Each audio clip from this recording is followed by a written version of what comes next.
I think your app will be helpful now, especially na Christmas bonus na ng mga tao. So, nako. any insights? Ano bang nangyayari during this period?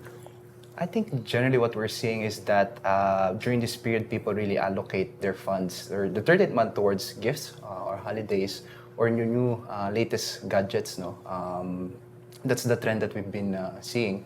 But importantly, I think, I mean, as a tip to how to manage the 13th month, it's I would say that it's like your normal salary.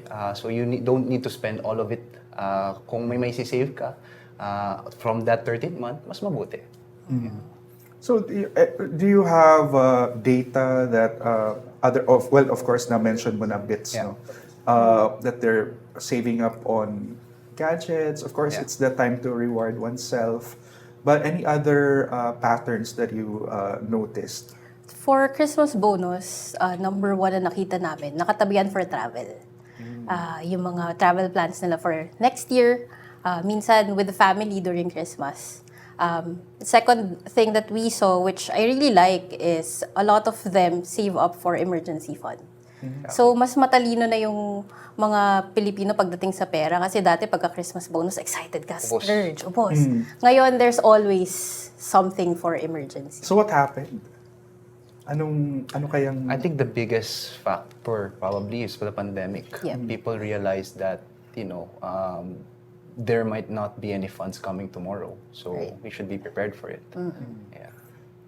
What about the Gen Zs and Millennials? Any observations? Or yun na rin yun, essentially? Yun na din yun. I guess millennials and Gen Zs are luckier now kasi they have the tools, they have the technology to do this. Unlike any other generations na... Kasi mga Pilipino medyo tabu sa atin yung usapan ng pera, di ba? Kapag gusto mo manghingi ng advice, ayaw mo mag-disclose ng information kasi nakakahiya. Pero ngayon, you already have the app. You don't have to talk to anyone else. The app will be there to help you. But at the end of the day, it's still just an app where you log Yeah. and Correct. observe kung ano. Yeah. Pero any bad habits na na-observe nyo naman? Mga listahan ng utang mahaba. Listahan ng utang mahaba. I think the most sensitive thing sa ng Filipino is really utang. It's one of our most used feature. We keep seeing reminders being sent often on a weekly basis. And we've seen people being able to recollect them faster through Lista. But the bad habits, I would say, is still somehow related sa utang. We had a research that says na when Filipinos create their budget, merong utang part.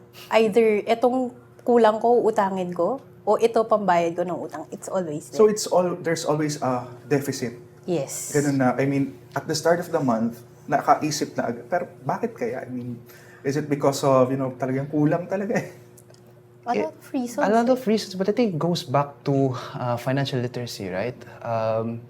Financial literacy in the country, there's a few reasons why there's barriers. I think there's two main ones that affects these behaviors. No, so the first one is that it's not being actively taught in schools, which oftentimes means that children would learn from their parents how to manage their money. But what data shows is that 75% of Filipinos are actually literate. So what happens is that you have the 75% teaching the younger generation, and sometimes they inherit the bad habits, which is hard to remove. And then the second thing that creates barrier, as Chris mentioned, is that it's culturally taboo.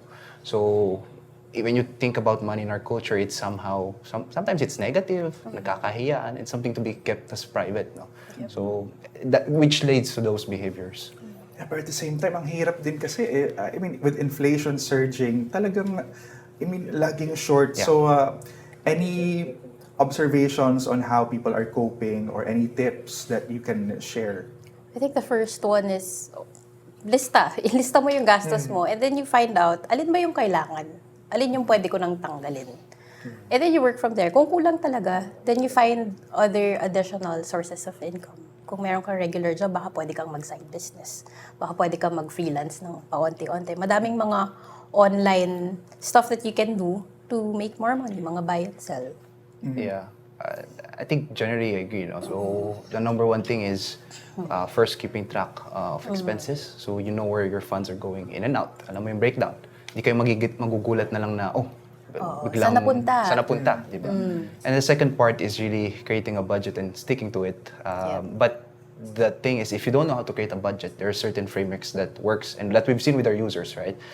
One of those frameworks, for example, is the 70-20-10, which we automate within the app. So 70-20-10 is wherein 70% of your income is allocated towards needs, 20% towards savings, and 10% towards wants. Wants, yeah.